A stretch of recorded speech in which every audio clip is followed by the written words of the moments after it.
Hey guys, my name is Modi and welcome back to Modi Speaks. So a while ago, I made a video discussing a topic that was brought forth by a Black American woman who came out to claim that ChatGPT had said that if Black people were to leave America and move back to Africa, all Black Americans leave America and move back to Africa, the entire American society was going to collapse because Black Americans generate the wealth in America and they do this and that.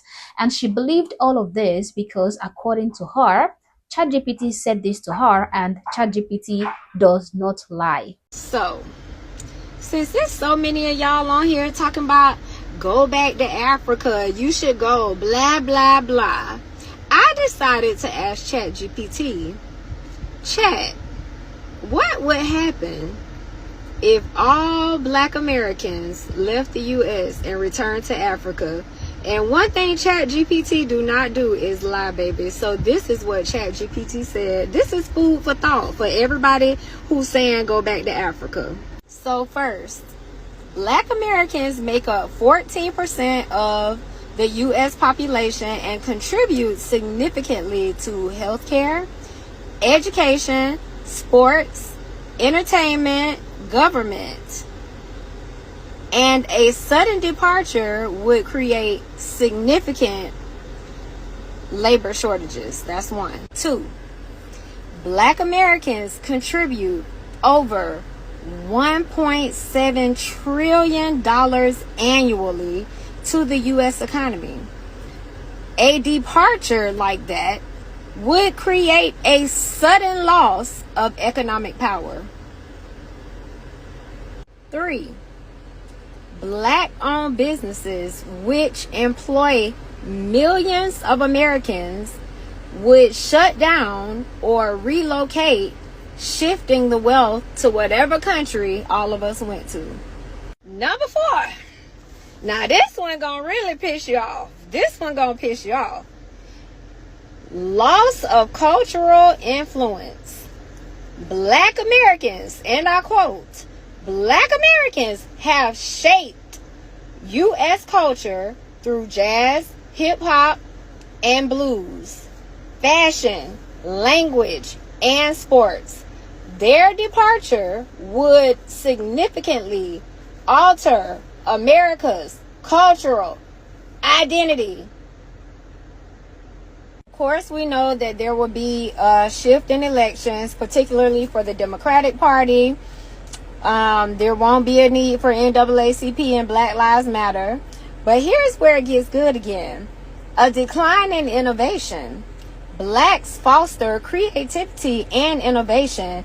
The loss of racial diversity could slow technological advances. See, y'all ancestors ain't tell y'all how sick y'all was. See, y'all, before y'all found us, y'all was fighting each other.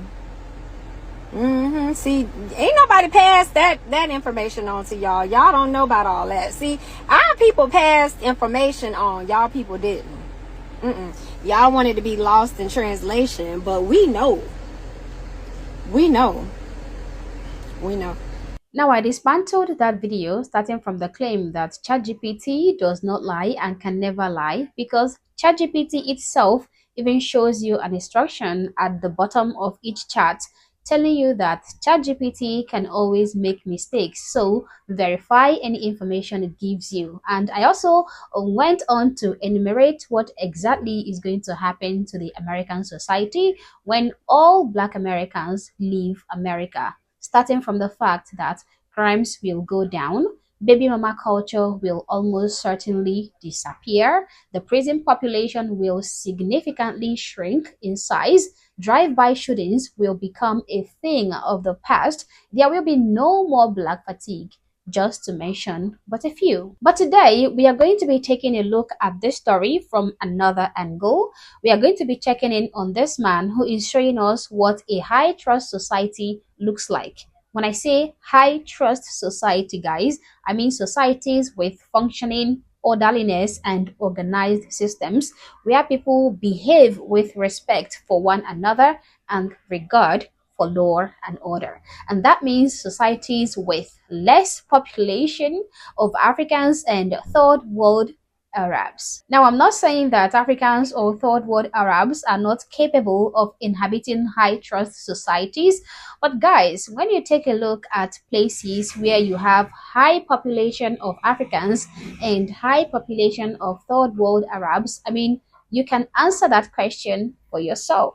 I'm not gonna say anything. Okay, for instance, take a look at Africa. Just take a look at a place like Nigeria, a place like Ghana, Zambia. Take a look at India. Take a look at Pakistan. What do you see? Do you see a high trust society? And if you don't, who made that society the low trust society that it has become? Of course, it is the people living there. And who are the people living there? Black people living in Africa, third world Arabs living in these third world Asian countries. But I don't want to digress, so let's quickly take a look at this video that shows what a high trust society actually looks like. Take a look. You guys love the first video so much, we're doing it again. So this 24-hour bread factory, it's got all the bread you could ever want. In fact, it's got one of Korea's sweetest treats, sweet cornbread. This costs $1,000. That's not even $1. Now, what it doesn't have is people from the third world. Because if the third world was here, we wouldn't be able to go over here and pay without anyone being here. And thanks to a severe lack of diversity in Korea, we have now just paid for something with no one here. And ladies and gentlemen, you may be thinking, when can we get something like this when we have global Rhodesia? When you don't have degenerate, troublemaking individuals who are always looking for an excuse to commit crimes and cause disorderliness, this is what you get. And this is Korea. I'm not surprised, because Korea is one of those countries that don't give a hoot whatever you call them. They don't care if you call them Islamophobic or racist or prejudiced. What they are more concerned about is protecting and preserving their heritage and their culture and their law and order, as opposed to wanting to be politically correct. I was thinking, which nation, which white nation is this guy going to show us, okay? Or which white nation is going to have the nerve to say no to unnecessary and non-assimilating diversity? I thought maybe this guy is going to show us Poland. Could this be Poland?